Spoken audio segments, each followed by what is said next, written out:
Sebelum melanjutkan, jangan lupa subscribe dulu. Terima kasih. Bab 112, Impian Elle menjadi istri presiden.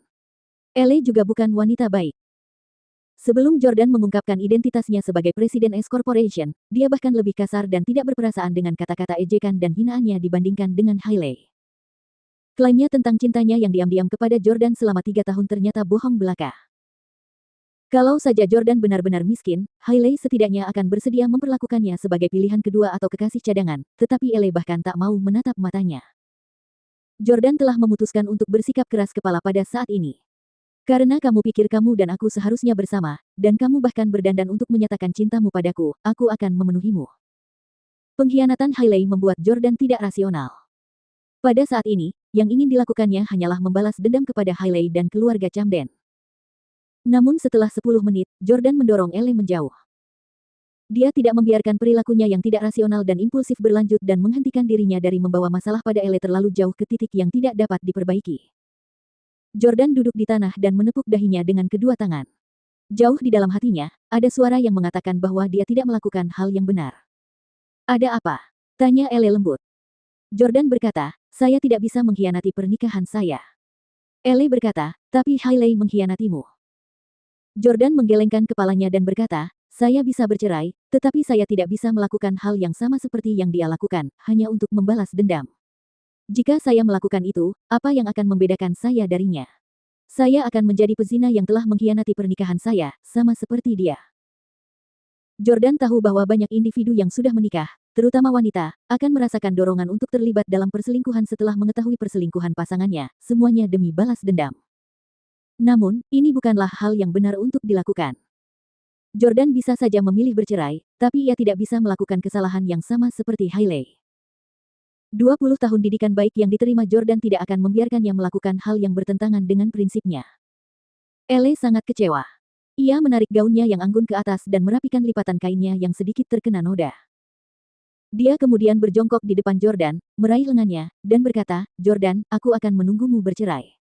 Begitu kamu bercerai, kita akan bisa bersama secara terbuka. Jordan tersenyum.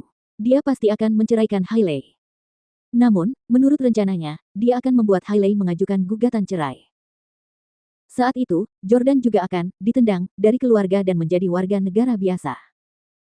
Jordan tertawa dan berkata, aku takut kalau saatnya tiba, kamu mungkin tidak ingin bersamaku lagi. Elle berkata, bagaimana mungkin? Aku sudah mencintaimu selama 3 tahun. Jika kamu menceraikan Hailey sekarang, aku pasti akan langsung merebutmu. Jordan tidak berkutat pada masalah ini atau terus berdebat dengannya tentang hal itu. Sebaliknya, ia bertanya, Elle, siapa lagi yang kau ceritakan tentang apa yang terjadi antara Hailey dan aku? Kenapa kau tidak memberitahuku? Elle menjawab dengan jujur, aku tidak menceritakannya kepada siapapun, tidak kepada kakakku, tidak kepada ayahku, dan bahkan kepada nenek. Saya berencana untuk mencari waktu untuk menceritakannya terlebih dahulu, tetapi perusahaan Anda baru-baru ini mengalami serangan, jadi saya pikir Anda pasti sedang sibuk dan memutuskan untuk menceritakannya setelah kisah ini berakhir. Oh.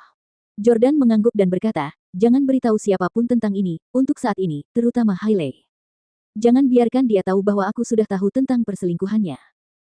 Elle menjawab dengan patuh, baiklah, aku tidak akan memberitahu siapapun tentang ini.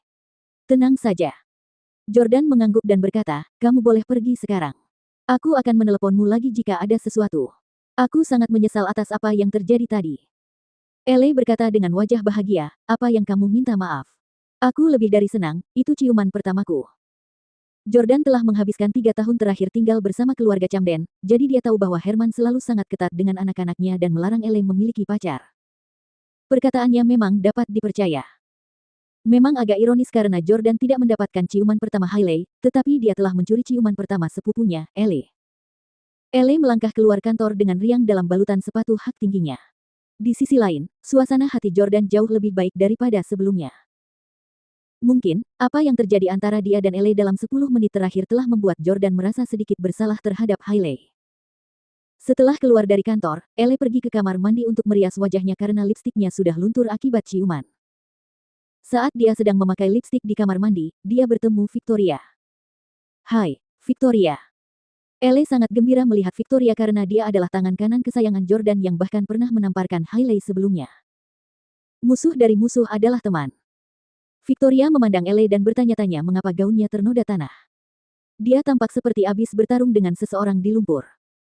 Dia selalu tahu bahwa Ele adalah gadis yang suka kebersihan dan tidak akan pernah berani memakai pakaian kotor seperti itu. Namun, dia memutuskan untuk tidak mengungkapkannya karena dia tidak ingin melukai harga diri Ele. Oh, halo, Nona Camden. Victoria menjawab. Ele berkata, Victoria, kamu tidak perlu bersikap begitu formal padaku. Panggil saja aku Victoria. Ngomong-ngomong, kenapa kamu pindah dari kantormu? Victoria menjawab dengan dingin, semua ini berkat sepupumu. Kantorku sekarang menjadi milik Hailey Camden. Ele berkata, Hailey seharusnya tidak bersaing denganmu untuk mendapatkan kantormu. Lagi pula, dia jarang datang ke kantor. Tidak apa-apa, Victoria, jangan khawatir. Aku akan bicara dengan Jordan nanti dan memintanya untuk mengembalikan kantormu kepadamu. Victoria terkejut mendengar perkataannya, dan dia tiba-tiba menghentikan tindakannya ketika dia mengangkat tangannya. Ele membuatnya terdengar seolah-olah dia sangat akrab dengan Jordan. Akankah Jordan menuruti perintahnya? Ele sekarang sangat puas dan sombong karena Jordan baru saja menciumnya, dan Hailey juga telah berselingkuh. Setelah Jordan menceraikan Hailey, aku akan menikahinya dan menjadi istri Presiden S Corporation. Saya kemudian akan memiliki hak untuk memutuskan siapa yang boleh menggunakan kantor itu. Sementara Victoria tertegun, Ele sudah memoles ulang lipstiknya. Dia lalu menepuk bahu Victoria seperti seorang bos yang menepuk bahu bawahannya. Victoria, bekerjalah dengan baik bersama Jordan dan dapatkan lebih banyak keuntungan bagi perusahaan. Jordan tidak akan mengecewakanmu. Ele lalu pergi dengan ramah. Apa yang merasuki Ele Camden? Victoria kebingungan. Setelah mencuci tangan dan mengeringkannya, dia berjalan menuju kantor Jordan. Namun, saat dia teringat bagaimana Jordan baru saja menyerang Ashley dan melarang siapapun mengganggunya, dia berhenti dan memutuskan untuk mengirim pesan kepada Jordan terlebih dahulu. Tuan Stelle, bolehkah saya pergi ke kantor Anda? Jordan bangkit dari tanah ketika dia melihat pesannya.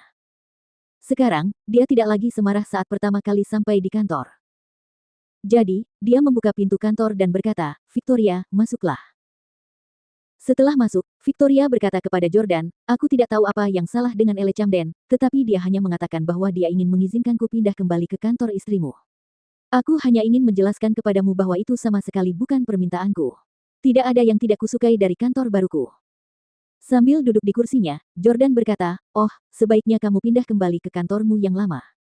Kantormu luas dan lokasinya bagus. Itu akan membantumu bekerja lebih baik. Baiklah, tapi istrimu. Victoria takut Hailey akan tidak senang jika dia mengetahuinya. Jordan berkata, saya akan berbicara dengannya.